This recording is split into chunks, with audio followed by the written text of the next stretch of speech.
Let's deep dive into Delta Lake, the real power of Databricks. Why Delta Lake has that power, real power? That is because without a Delta Lake, Databricks becomes just file processing unit. It cannot be enterprise data platform. So with the Databricks, with the Delta Lake, Databricks become an enterprise data platform. So that's why Delta Lake is super important. So again, let's talk about why this becomes so important. What is those character that Delta Lake has, right? The first is the Delta Lake has ACID enabled.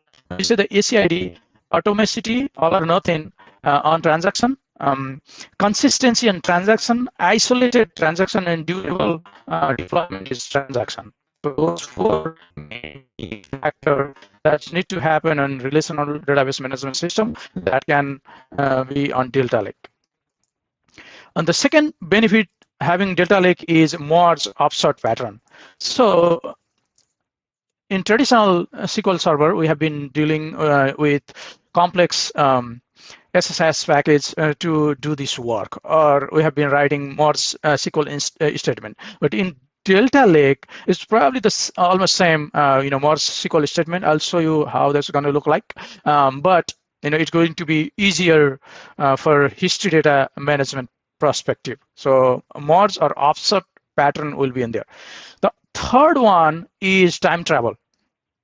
The new terminology that we'll be talking about in Delta Lake or Databricks time travel. Time travel is nothing but you can go back any of your history from the SQL. If you want to take a look at data like 3 months back, you can just select from that table where the version is 3 months back, kind of thing. So it will be time travel. Your time travel will be easier from the Delta Lake. Also, there will be easy or safe update and delete operation can happen. So everything here is SQL fast to do this Delta table. Let me go quickly jump here. I think this picture you already much familiar. I've been showing this picture multiple times. Delta Lake lives here on top of a data lake, become a lake house, and we are bringing data from an external source and internal source become managed table and external table. That is something called Delta Lake. With that being said, let me go to right here. Again, we have created this picture about the Delta Lake. Delta Lake again has ACID property enabled. Also, it has a transaction log enabled. Also, version is auto enabled. So we don't need to do anything specifically.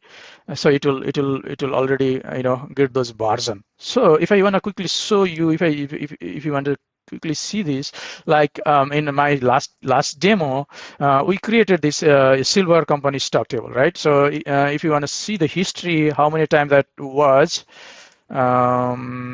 created while this is running, I can show you from here. So this is our source. If I click this Delta table, this many time the table has changed. So you can pick up any time and play around from that point of time, right? So if I go here again, hopefully it's refreshing right now. Okay, so you see all the history as is skipped. So initially we created the table, then we updated the table, we inserted some data, we updated again some data, we deleted some data and things like that. And it gives the read version. So the first version is mine, this, and 0, 1, 2, 3, and so on and so forth. The version will go that way. So anytime if you want to see this version of data, you can just select stuff from that table and version ID is 1. I'm going to show you these in a minute, but let me go back to my diagram. So that's the version. The next benefit for the Delta table, Delta Lake is merge or merge into. In left hand side, I have the SQL version, traditional SQL version, versus in right hand side, I have Delta version. Script is almost identical. We have a merge using some ID on condition when match, then update, when doesn't match, then insert and things like that, right? So it is the script. So we can this is, I think it's already familiar script. So doing this merge in merge activity in Delta Lake should not be any issue for whoever already familiar with the SQL Server. This is new one. TimeTravel is new thing. Like is again like the version concept. Like I mentioned earlier, right here. So every change we make on a system or database, it keep on a version. So you can go and quickly see those version of data. So think of this like you don't have to restore a backup, but you can just do those work instantly through the SQL. There's a benefit doing those was like recovery from the bad load, audit history data, debug pipeline issue, and things like that. So those are the benefit. Also, there are some couple of more benefit I have listed here. You can pause the video and read. Or like multiple jobs can safely run, read and write, and same delta table without a corruption because of that this delta feature. You do not need to manage the transaction log because delta log already by default is managing. Merge into delta lake, replace complex SSIS offset pattern, so it simplifies things. So those are like benefit, reliable updates, simple recovery, debug pipeline issue are the benefit using Delta Lake. All right, so with that being said, let me jump in my portal. And like I mentioned that, so these are the history for this table, right? So these many times we make a change. So so if I wanna revisit, like I think we have done this on our last previous session of video. So we created this table from read from this location. I uploaded on my file, company stock file on S3 bucket. So right here is my, if I go back to, so this is my CSV file. I uploaded on my Amazon S3, and what I did was I have read this file, the CSV file, header is true, and we are putting these, create this table using delta, selecting everything, including these three new column like timestamp, input file name, and UID, things like that. So this is how we have done it. And the next step, let me actually show you the actual data. Let me run this. Silver company in stock. So that data is right here. If I scroll down all the way, so there is a company column, and then stock price, cap billion, PE ratio, and things like that. And these last three was derived column. I added this, source file location, ingested it, like when is inserted the data as a time frame, and then ID. And this is uniquely identified ID. So this is what I have inserted and those record through this script. And then after, what I did was I updated that Apple company. So if you see here, yeah, I think let me just go to Apple and run it. So there is a 5,000. Let me update that 5,000 to, like, let's say 5 million, right? Oh no, it's too much for stock price. 5 million. Let's say 100. Let me update to 100 for that stock price for Apple. And then let me run. There used to have 50,000 now. Let me run the select start from Apple. The stock price is 100 now, right? Again, I was inserting some record here, like let's say some additional record. I can insert again on this particular table, insert into this value. Data was inserted, and I can let me run that result set.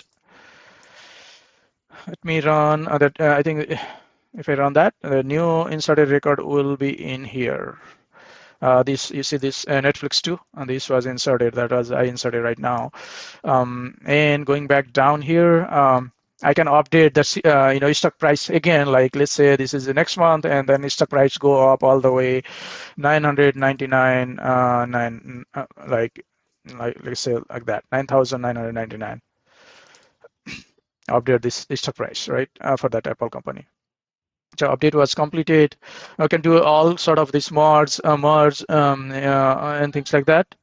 And if you see again, let me go and take a look. the Apple only. Select star from the company where company is Apple. Update was stock price was updated 9,999. Then if I go back now and then I'm gonna see if all those my activity was logged here. Let me refresh this. The I'm clicking on company stock 2, clicking on history, and let me refresh everything again.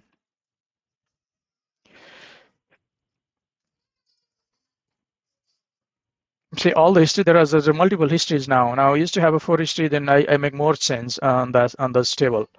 Um, and also not only there, but also because my table was my